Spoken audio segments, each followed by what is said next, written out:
നമസ്കാരം. ഒരു വാർത്താ വിശകലന വീഡിയോയിലേക്ക് സ്വാഗതം. വീഡിയോ കാണുന്ന സമയത്ത് ചില ആളുകൾ പിണങ്ങാനായിട്ടുള്ള സാധ്യതയുണ്ട്, എന്നാലും പറയാതിരിക്കാനായിട്ട് തീരെ പറ്റുന്നില്ല. സുരേഷ് ഗോപി നമ്മുടെയൊക്കെ പ്രിയങ്കരനായിട്ടുള്ള നടനാണ്, സാമൂഹ്യ പ്രവർത്തകനാണ്, രാഷ്ട്രീയ പ്രവർത്തകനാണ്, BJPയുടെ തൃശ്ശൂരിലെ വലിയ പ്രതീക്ഷയാണ്, ആരാധകർക്ക് അനുഭാവികൾക്ക് വലിയ വികാരം തന്നെയാണ്. എന്തൊക്കെ പറഞ്ഞാലും ഏതൊക്കെ വിശേഷണങ്ങൾ കൊടുത്താലും ഇപ്പോൾ മാധ്യമങ്ങൾ സുരേഷ് ഗോപിയെ കുറിച്ചിട്ട് ഏറ്റവും അധികം റിപ്പോർട്ട് ചെയ്യുന്ന വാർത്ത എന്താണ്? മാധ്യമപ്രവർത്തകരോട് അപമര്യാദയായിട്ട് പെരുമാറിയ സുരേഷ് ഗോപിയുടെ കേസ് അതിങ്ങനെയായി, അത് അങ്ങനെയായി എന്നീ തരത്തിലാണ് റിപ്പോർട്ടുകൾ മുഴുവനായിട്ട് വരുന്നത്. വല്ല ആവശ്യം ഉണ്ടായിരുന്നു? ഒരു ആവശ്യമില്ലായിരുന്നു. ഈ ഒരു സംഭവങ്ങൾ കാണുന്ന സമയത്ത്, ഈ വാർത്തകളും കേസിന്റെ അപ്ഡേറ്റുകളൊക്കെ കാണുന്ന സമയത്ത് എൻ്റെ മൈൻഡിലേക്ക് പഴഞ്ചൊല്ലുകളുടെ ഒരു നീണ്ട നിരയാണ് വരുന്നത്. അതിലൊരു 3 എണ്ണം ഞാൻ വേണമെങ്കിൽ പറയാം. അതിൽ ഒരെണ്ണം അത്ര പഴയതൊന്നുമല്ല. ചെറിയ വട കൊടുത്ത് വലിയ വട വാങ്ങുക, വേലി കിടന്നത് എടുത്ത് തോളത്ത് വെക്കുക, സൂചി കൊണ്ടെടുക്കാനുള്ളത് തൂമ്പ കൊണ്ടെടുക്കുക. ഇതല്ലാതെ ഈ ഒരു കാര്യത്തെ കുറിച്ചിട്ട് എന്ത് പറയാനായിട്ടാണ്? മാധ്യമപ്രവർത്തകരോട് അപമര്യാദയായിട്ട് പെരുമാറിയോ പെരുമാറിയില്ലയോ എന്നീ ചർച്ചകളിലായിരുന്നു ഈ കാലഘട്ടം അത്രയും സുരേഷ് ഗോപിയും അദ്ദേഹത്തിന്റെ പ്രിയപ്പെട്ട അണികളും അനുഭാവികളും ആരാധകരുമെല്ലാം. മാധ്യമപ്രവർത്തകരുടെ ശരീരത്തെ സ്പർശിച്ചു എന്നുള്ളത് നാടാകെ വീഡിയോ ദൃശ്യങ്ങളിൽ കൂടെ കണ്ടതാണ്. അത് വാത്സല്യം കൊണ്ടാണോ, അല്ലെങ്കിൽ മര്യാദ കൊണ്ടാണോ, മര്യാദ ഇല്ലായ്മ കൊണ്ടാണോ എന്നുള്ളതിനെ കുറിച്ചിട്ട് വാദിക്കുന്നതിനകത്ത് പ്രത്യേകിച്ച് ഒരു അർത്ഥവും ഇല്ല. അത് ഏറ്റയാൾക്ക്, ആ ഒരു സ്പർശനം ഏറ്റയാൾക്ക് അത് എങ്ങനെ ഫീൽ ചെയ്തു എന്നുള്ളതാണ് അതിന്റെ അടിസ്ഥാനപരമായിട്ടുള്ള ഒരു കാര്യം. അത് അദ്ദേഹത്തിന് ഇഷ്ടപ്പെട്ടില്ല. ഇതിൽ മാന്യമായിട്ടുള്ള രീതി മാധ്യമപ്രവർത്തകരുടെ ഭാഗത്ത് നിന്ന് ആദ്യഘട്ടത്തിൽ തന്നെ ഉണ്ടായി. ഒരു ക്ഷമ പറഞ്ഞാൽ തീരും, മാന്യമായിട്ടുള്ള ഒരു ക്ഷമ പറഞ്ഞാൽ തീരും. അപ്പോൾ അത് വാത്സല്യം എന്നുള്ള രീതിയിലേക്കൊക്കെ വ്യാഖ്യാനിച്ച് ആ ഒരു മാധ്യമപ്രവർത്തകരെ വില കുറയ്ക്കുന്ന രീതിയിലേക്കുള്ള ഒരു മാപ്പ് പറച്ചിൽ അങ്ങോട്ട് നടത്തി. അതിൻ്റെ കൂടെ അണികളുടെ വലിയ കയ്യടിയും കരഘോഷവും കൂടെ ആയപ്പോഴത്തേന് പിന്നീട് അതിലെ തെറ്റ് മനസ്സിലാക്കാനായിട്ട് സുരേഷ് ഗോപിക്ക് പറ്റിയില്ല. ആ ഒരു മാപ്പ് ശരിക്കും ഇൻസൾട്ട് ആണ് എന്നുള്ളത് മാധ്യമപ്രവർത്തകർ പറഞ്ഞ സമയത്ത് എന്താണോ അദ്ദേഹത്തിന് വേണ്ട ടൈപ്പിലുള്ള മാപ്പ് അതങ്ങോട്ട് കൊടുത്തിട്ട് പോകുന്നതായിരുന്നു ഏറ്റവും മികച്ച തീരുമാനം. ഒരു രാഷ്ട്രീയക്കാരൻ എടുക്കേണ്ട, ജനപ്രതിനിധി എടുക്കേണ്ട ഒരു തീരുമാനം. അപ്പോഴും ഫാൻസിന്റെ കയ്യടിയും ബഹളങ്ങളൊക്കെ ആയിട്ട് നോ ബോഡി ടച്ചിങ് എന്നൊക്കെ പറഞ്ഞിട്ട് പുള്ളിക്കാരൻ വേറെ കുറെ ഷോയും അങ്ങോട്ട് ഇട്ടു. ഈ ഒരു കാര്യങ്ങളൊക്കെ കേൾക്കുന്ന സമയത്ത് അണികൾ, അനുഭാവികൾ, ആരാധകർ ഓടി വന്ന് ആബാലവൃന്ദം ജനങ്ങളോട് വാദിക്കുന്ന ഒരു കാര്യമുണ്ട്. ഞങ്ങളുടെ സാറിനെതിരെ, സുരേഷ് ഗോപി സാറിനെതിരെ വ്യാജ കേസ് കൊടുത്തു, അതിനകത്ത് ഇന്ന വകുപ്പുകൾ ആഡ് ചെയ്തു. ഒരു മിനിമം കോമൺ സെൻസിൽ ചിന്തിച്ചുകൂടെ? അണികൾക്കും ആരാധകർക്കും ഒക്കെ ചിന്തിച്ചുകൂടെ? മാധ്യമപ്രവർത്തകർക്ക് അങ്ങനെ ഒരു മര്യാദകേട് ഫീൽ ചെയ്തു. അദ്ദേഹം മാന്യമായിട്ടൊരു ക്ഷമ പറയണമെന്നുള്ള ഒരു ആവശ്യം ഉന്നയിച്ചു. അത് മര്യാദയ്ക്ക് പറഞ്ഞില്ല. പിന്നീട് അവസരം ഉണ്ടായിരുന്നു, അപ്പോഴും പറഞ്ഞില്ല. ഇതെല്ലാം കഴിഞ്ഞപ്പോഴത്തേന് സംഘികൾ കൂട്ടമായിട്ട് അദ്ദേഹത്തെ ക്രൂരമായിട്ടുള്ള slut shaming, cyber attack, cyber bullying നടത്തി. ഈ ഒരു അനുഭവങ്ങൾ കേൾക്കുന്ന മിനിമം കോമൺ സെൻസ് ഉള്ള ഒരു വ്യക്തി ഏതൊക്കെ വകുപ്പുകൾ എവിടെയൊക്കെ ഉണ്ടോ അതെല്ലാം കൂടെ തപ്പി പിറക്കി കൊണ്ടുവന്ന് അതിൻ്റെ കാരണഭൂതനായിട്ടുള്ള ഒരാൾക്കെതിരെ കേസ് കൊടുക്കോ ഇല്ലയോ? കൊടുക്കും. ഞാനാണെങ്കിൽ കൊടുക്കും, നിങ്ങൾ ഓരോ ആളുകളാണെങ്കിലും കൊടുക്കും. അതിന് ആണ് അദ്ദേഹം നടത്തിയൊരു പ്രതികരണത്തിലാണ് എന്നെ മോളെ എന്ന് വിളിക്കുകയും എൻ്റെ ഷോൾഡറിൽ തഴുകുകയും ചെയ്തു. എന്നെ സംബന്ധിച്ചിടത്തോളം അതെനിക്ക് ആ സമയത്ത് ഞാൻ ഭയങ്കരമായ രീതിയിലേക്ക് എനിക്ക് പെട്ടെന്ന് ഷോക്കായിപ്പോയി. എന്താണ് ചെയ്യേണ്ടത്, എന്താണ് നടക്കുന്നത് എന്നുള്ളത് അറിയാത്ത രീതിയിൽ ഒരു ഷോക്കായി പോയിട്ടുണ്ടായിരുന്നു എനിക്ക്. പക്ഷേ ആ സമയത്ത് തന്നെ ഞാനത് പിന്നോട്ട് വലിയുകയും ആ കൈ ഒന്ന് മാറ്റാൻ വേണ്ടിയാണ്, അദ്ദേഹത്തിൻ്റെ ആ കൈ എടുത്ത് മാറ്റാൻ വേണ്ടിയാണ് ഞാൻ പിന്നോട്ട് വലിഞ്ഞത്. എൻ്റെ ഒരു ആ പെട്ടെന്നുള്ളൊരു പ്രതികരണമായിരുന്നു ആ പിന്നോട്ട് വലിയലെന്നുള്ളത്. പക്ഷേ എന്നെ സംബന്ധിച്ചിടത്തോളം ഞാൻ ഈ മാധ്യമപ്രവർത്തകയാണ്, അപ്പോൾ ചോദ്യങ്ങൾ ഞാൻ ചോദിക്കേണ്ടതാണ്. എനിക്ക് അതിൻ്റെ തുടർ ചോദ്യങ്ങളും ഉണ്ടായിരുന്നു. അത് കാരണത്താൽ ഞാൻ ആ ചോദ്യം വീണ്ടും അദ്ദേഹത്തോട് ചോദ്യങ്ങൾ ചോദിക്കുന്നുണ്ട്. ആ സമയത്തും അദ്ദേഹത്തിൻ്റെ പ്രതികരണം അങ്ങനെ തന്നെയായിരുന്നു. സുരേഷ് ഗോപി MP എൻ്റെ ഷോൾഡറിൽ തന്നെ കൈവയ്ക്കുകയാണ് ഉണ്ടായത്. പക്ഷേ എന്നെ സംബന്ധിച്ചിടത്തോളം എനിക്ക് അത് ഒട്ടും സഹിക്കാൻ പറ്റാത്ത ഒരു കാര്യമായിരുന്നു. മാനസികമായിട്ട് ഒരുപാട് വിഷമം ഉണ്ടാക്കിയ ഒരു കാര്യമാണ്. അതിൻ്റെ ഒരു രീതിയിലാണ് എനിക്ക് പ്രതികരിക്കേണ്ടത്. നമ്മൾ ഇത്തരം ഒരു സന്ദർഭത്തിൽ പെടുമ്പോൾ നമ്മൾ എങ്ങനെയാണ് പ്രതികരിക്കേണ്ടതെന്ന് ഒരു പക്ഷേ നമുക്ക് ഒരു പെട്ടെന്ന് നമ്മൾ ഷോക്കായി പോകുന്ന ചില സന്ദർഭങ്ങളുണ്ട്. അങ്ങനെ ഒരു സന്ദർഭമായിരുന്നു. ആ സമയത്ത് തന്നെ ഞാൻ ആ കൈ പിടിച്ച് മാറ്റുകയാണ് ചെയ്യുന്നത്. കാരണം എനിക്കത് കംഫർട്ടല്ല.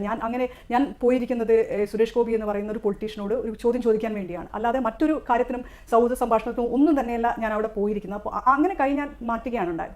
അപ്പം എന്നെ പിന്നീട് അതെന്നെ ഭയങ്കരമായിട്ട് മാനസികമായിട്ട് എനിക്ക് ഒരുപാട് പ്രശ്നങ്ങൾ അത് ഉണ്ടാക്കിയിട്ടുണ്ട്. മാനസികമായി ഞാൻ വലിയ രീതിയിൽ തന്നെ എനിക്കൊരു ട്രോമയിലേക്ക് എത്തുന്ന രീതിയിലേക്ക് തന്നെ അത് മാറുകയും ചെയ്തിട്ടുണ്ടായിരുന്നു. പിന്നെ പലകുറി ഞാൻ ആലോചിച്ചതാണ്, പല തവണ ഞാൻ ആലോചിച്ചു. ഒട്ടും ഇതൊരു ശരിയായൊരു പ്രവണതയല്ല. എനിക്ക് മാത്രമല്ല, അത് ഒരുപാട് മാധ്യമപ്രവർത്തകർക്ക് ഒരുപക്ഷെ ഇനിയും നേരിട്ടേക്കാവുന്ന, മുൻപ് നേരിട്ട് കൊണ്ടിരിക്കുന്ന ഒരു സംഭവമാണ്. അപ്പം അതിന് ഞാൻ അഡ്രസ്സ് ചെയ്തേ മതിയാവും. ഒരു മാധ്യമപ്രവർത്തക എന്നുള്ള രീതിയിൽ ഒരു 15 വർഷത്തിലധികമായി ഞാൻ ഈ ഫീൽഡിൽ നിൽക്കുന്ന ഒരാളാണ്. അപ്പോൾ അതിന് ഞാൻ അഡ്രസ്സ് ചെയ്തേ മതിയാവൂ എന്നുള്ളത് എൻ്റെ ബോധ്യമാണ്. അതിൻ്റെ അടിസ്ഥാനത്തിലാണ് ഞാൻ നിയമ നടപടിക്ക് ഒരുങ്ങുന്നത്. ഒപ്പം തന്നെ സുരേഷ് ഗോപി അതുമായി ബന്ധപ്പെട്ടൊരു മാപ്പ് അദ്ദേഹം സോഷ്യൽ മീഡിയയിൽ പറഞ്ഞിട്ടുണ്ട്. അത് ഞാൻ കാണുകയും ചെയ്തിട്ടുണ്ട്. പക്ഷേ എനിക്കതൊരു തെറ്റായി തോന്നിയെങ്കിൽ എന്ന് പറയുന്നതല്ല, അത് തെറ്റാണ് എന്നുള്ളത് അദ്ദേഹമാണ് മനസ്സിലാക്കേണ്ടത്. കാരണം ഒരാളുടെ അനുവാദമില്ലാതെ അയാളുടെ ശരീരത്തിൽ സ്പർശിക്കുക, മോശമായ രീതിയിൽ സ്പർശിക്കുക, എനിക്കത് മോശമായി തന്നെയാണ് ഫീൽ ചെയ്തത്. അതായിരുന്നു എൻ്റെ ഒരു പ്രതികരണത്തിലൂടെ ഞാൻ ഉദ്ദേശിച്ചത്, അല്ലെങ്കിൽ എൻ്റെ പ്രതികരണം അത് തന്നെയായിരുന്നു.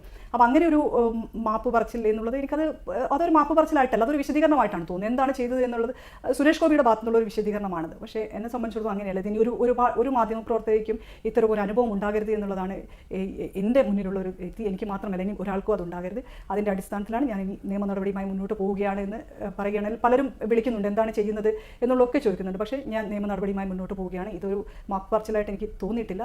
അദ്ദേഹം എന്താണ് ഉദ്ദേശിച്ചതെന്നും എനിക്കറിയില്ല. പക്ഷേ എന്നെ സംബന്ധിച്ചിടത്തോളം അതെനിക്ക് ഒരു സ്ത്രീ എന്നുള്ള രീതിയിൽ ഞാൻ അപമാനിക്കപ്പെട്ട ഒരു സംഭവമാണ്. അതുകൊണ്ട് തന്നെ ഞാൻ നിയമ നടപടിയുമായി മുന്നോട്ട് പോവുകയാണ്. ഒരാളുടെ ശരീരത്തിൽ അനുവാദമില്ലാതെ സ്പർശിച്ചു, അത് മര്യാദകേടായിട്ട് സ്പർശനമേറ്റ ആൾക്ക് ഫീൽ ചെയ്തു എന്നുള്ളൊരു പരാതി വരുന്ന സമയത്ത് സ്വാഭാവികമായിട്ട് ആഡ് ചെയ്യുന്ന വകുപ്പുകളെ അതിനകത്തുള്ളൂ. അതിൻ്റെ ഇടയ്ക്ക് ഏതോ ഒരു മഹാൻ സംഘി കമൻ്റ് ഇട്ടിരിക്കുന്നതുണ്ട്, കേരളത്തിലെ ഓരോരോ നിയമങ്ങൾ, കേരളത്തിലെ ഓരോരോ കോടതികൾ എന്നൊക്കെ പറഞ്ഞിട്ട്. എന്ന് വെച്ചാൽ ഇന്ത്യയിൽ മുഴുവൻ ഒരു നിയമമാണ് എന്ന് പോലും അറിയത്തില്ലാത്ത ആളുകളാണ് ഇദ്ദേഹത്തിൻ്റെ ചുറ്റിനും കരഘോഷം മുഴക്കിക്കൊണ്ട് നടക്കുന്നത്. ഇത്തരത്തിലുള്ള ആളുകളുടെ മുൻപിൽ ഹീറോയിസം കാണിക്കാൻ വേണ്ടിയാണ് ഈ കണ്ട സമയം മുഴുവൻ ഒരു ജനപ്രതിനിധിയുടെ, അദ്ദേഹത്തെ പോലെയുള്ള ഒരു മനുഷ്യൻ്റെ ഈ കണ്ട സമയം മുഴുവൻ കളഞ്ഞുകൊണ്ടിരിക്കുന്നത്. ഇപ്പോൾ പോലീസ് സ്റ്റേഷനിൽ പോകണം, കോടതി കയറി ഇറങ്ങണം. ഇനി കുറ്റപത്രത്തെക്കുറിച്ചിട്ടുള്ള ഒരു അപ്ഡേറ്റ് കഴിഞ്ഞ ദിവസം കേട്ടിരുന്നു. എന്താണ് കുറ്റപത്രം എന്നുള്ളതൊന്ന് കേൾക്കാം. സുരേഷ് ഗോപി മാധ്യമപ്രവർത്തകയോട് അപമര്യാദയെ പെരുമാറിയ കേസിൽ കുറ്റപത്രം തയ്യാറായി. ഒക്ടോബർ 27 നഗരത്തിലെ സ്വകാര്യ ഹോട്ടലിൽ മാധ്യമപ്രവർത്തകരോട് സംസാരിക്കുന്നതിനിടെ മാധ്യമപ്രവർത്തകരുടെ ശരീരത്തിൽ സ്പർശിച്ച സംഭവത്തിൽ സുരേഷ് ഗോപി നടക്കാവ് പോലീസ് സ്റ്റേഷനിൽ ചോദ്യം ചെയ്യാനായി ഹാജരായിരുന്നു. ഒരാഴ്ചയ്ക്കകം കുറ്റപത്രം സമർപ്പിക്കുമെന്നായിരുന്നു പോലീസ് പറഞ്ഞതെങ്കിലും ആഴ്ചകളോളം വൈകി. നവകേരള സദസ്സ് കഴിഞ്ഞതിന് തൊട്ടു പിന്നാലെയാണ് കുറ്റപത്രം സമർപ്പിക്കാനുള്ള പോലീസ് നീക്കം. സുരേഷ് ഗോപിക്കെതിരായ 354A വകുപ്പ് ഒഴിവാക്കിയിട്ടുണ്ടെങ്കിലും കൂടുതൽ വകുപ്പുകൾ ചുമത്തിയിട്ടുണ്ട് എന്നാണ് സൂചന. തൃശ്ശൂരിൽ സുരേഷ് ഗോപി തന്നെ സ്ഥാനാർത്ഥിത്വം ഉറപ്പിച്ചു നിൽക്കുന്ന ഈ ഒരു സാഹചര്യത്തിൽ ഇങ്ങനെ അനാവശ്യമായിട്ട് സമയം പോകാനായിട്ടുള്ള ഒരു സാഹചര്യം ഒഴിവാക്കാനായിട്ട് വളരെ സിമ്പിളായിട്ട് പറ്റുന്നതായിരുന്നു. ഒരു രാഷ്ട്രീയക്കാരൻ എന്നുള്ള നിലയിൽ ഒരു രാഷ്ട്രീയക്കാരൻ്റെ ഒരു ബുദ്ധി നിലവാരം വെച്ചിട്ടെങ്കിലും ചിന്തിക്കുകയായിരുന്നു എന്നുണ്ടെങ്കിൽ വലിയ രാഷ്ട്രീയ ലാഭം ഉണ്ടാക്കാൻ പറ്റുന്ന ഒരു കേസായിട്ട് ഉപയോഗിക്കാൻ പറ്റുന്ന ഒരു സാഹചര്യം ഇവിടെ ഉണ്ടായിരുന്നു. മാധ്യമപ്രവർത്തക അങ്ങനെ ഒരു മാപ്പ് ചോദിച്ചു, മാധ്യമപ്രവർത്തക അങ്ങനെ ഒരു മാപ്പ് ആവശ്യപ്പെട്ടു. ആ ഒരു മാപ്പ് വളരെ മാന്യമായിട്ടുള്ള രീതിയിൽ PR എലമെൻറ്റുകളൊക്കെ ഇട്ട് അങ്ങോട്ട് ആഘോഷമായിട്ട് നാടകീയമായിട്ട് വളരെ സ്നേഹത്തോടെ ഈ പറഞ്ഞ വാത്സല്യത്തോടെ അങ്ങോട്ട് കൊടുക്കുകയായിരുന്നു എന്നുണ്ടെങ്കിൽ ഈ കൈയടിച്ച കരഘോഷം മുഴക്കിയ വിവരമില്ലാത്ത ആളുകൾക്കൊപ്പം കുറച്ചധികം മര്യാദയുള്ള ഒരു ചെറിയ അനുഭവം, ഒരു ചായ വെക്കാൻ ആ ഭാഗത്തേക്കുള്ള ആൾക്കാരും കൂടെ സുരേഷ് ഗോപിയെ സപ്പോർട്ട് ചെയ്തേനെ.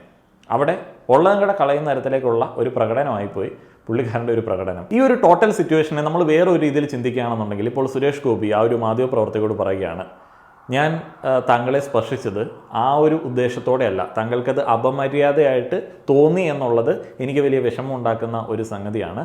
എന്താണെങ്കിലും താങ്കൾക്ക് അങ്ങനെ തോന്നിയിട്ടുണ്ട് എന്നുണ്ടെങ്കിൽ ഞാൻ താങ്കൾ ആവശ്യപ്പെട്ട രീതിയിലുള്ള ഒരു മാപ്പ് ചോദിക്കുകയാണ്, സോറി എന്ന് പറയുകയായിരുന്നു എന്നുണ്ടെങ്കിൽ മറ്റേ വാത്സല്യം, മറ്റേ കെയറിങ്, ജനപ്രതിനിധി, നല്ല മനസ്സ് എന്നീ കാര്യങ്ങളൊക്കെ അതിനകത്ത് അങ്ങോട്ട് മിക്സായി എല്ലാം അങ്ങോട്ട് സെറ്റായേനെ. പക്ഷേ അവിടെ അത് പ്രോപ്പറായിട്ട് നടന്നില്ല. ഇപ്പോൾ സംഭവിച്ചത് എന്താണെന്ന് വെച്ച് കഴിഞ്ഞാൽ ഈ ഒരു തിരക്കുകൾക്കിടയിൽ വലിയൊരു സമയം അപഹരിക്കുന്ന തരത്തിലേക്ക് കേസും കോടതിയും കൂട്ടമൊക്കെ ആയിട്ട് ആ വഴിക്ക് അങ്ങോട്ട് പോകും. മാധ്യമപ്രവർത്തകയ്ക്ക് ഇപ്പോൾ ആ ഒരു കേസിൽ നിന്ന് പെട്ടെന്ന് അങ്ങോട്ട് പിന്മാറാൻ പറ്റുമോ? ഇല്ല. മാധ്യമപ്രവർത്തക യൂണിയൻ ഉണ്ട്, നമ്മളെപ്പോലുള്ള കുറേയധികം ആളുകളുണ്ട്. അപ്പോൾ മാധ്യമപ്രവർത്തക യാതൊരുവിധ കാരണങ്ങളും ഇല്ലാതെ സുരേഷ് ഗോപി ഒരു മാപ്പ് ശരിക്കും പ്രോപ്പറായിട്ട് പറയാതെ അതിൽ നിന്ന് പിന്മാറുക എന്ന് പറയുന്നത് അദ്ദേഹത്തിൻ്റെ പേഴ്സണാലിറ്റിയെ അല്ലെങ്കിൽ അദ്ദേഹത്തിൻ്റെ ആ ഒരു നിലപാടിനെ ബാധിക്കുന്ന ഒരു സംഗതിയാണ്. അപ്പോൾ അതൊരിക്കലും പ്രതീക്ഷിക്കാൻ പറ്റില്ല.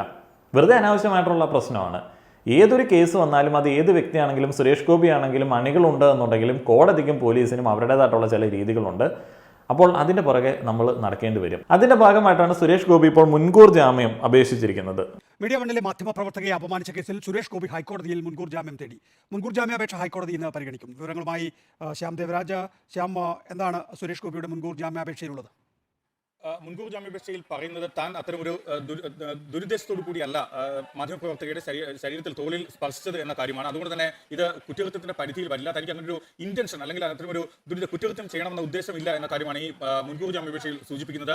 ഹൈക്കോടതി വരെയൊക്കെ പോകേണ്ട ഒരു കേസ് ഇതിനകത്തുണ്ടായിരുന്നില്ല. അവിടെ ആ ഒരു മാധ്യമപ്രവർത്തകയുടെ മുൻപിൽ സ്വയം താഴ്ന്നു കൊടുക്കുന്നു എന്നുള്ളൊരു ചിന്ത മനസ്സിൽ വെച്ചുകൊണ്ട് തന്നെ താഴ്ന്നു കൊടുക്കുകയോ അല്ലെങ്കിൽ മാപ്പ് പറയുകയോ ഒക്കെ ചെയ്താൽ പോലും ഒരു തരത്തിലും അദ്ദേഹത്തെ ബാധിക്കത്തില്ലാത്ത ഒരു ഇഷ്യൂവിനെ ഈ ഒരു ലെവലിലേക്ക് കൊണ്ടുപോയി എത്തിച്ച് ഇനി പതിയെ പതിയെ ആ ഒരു സപ്പോർട്ടൊക്കെ കുറയും. ഇതിൻ്റെ പുറകെ ഇങ്ങനെ നടക്കേണ്ടി വരും.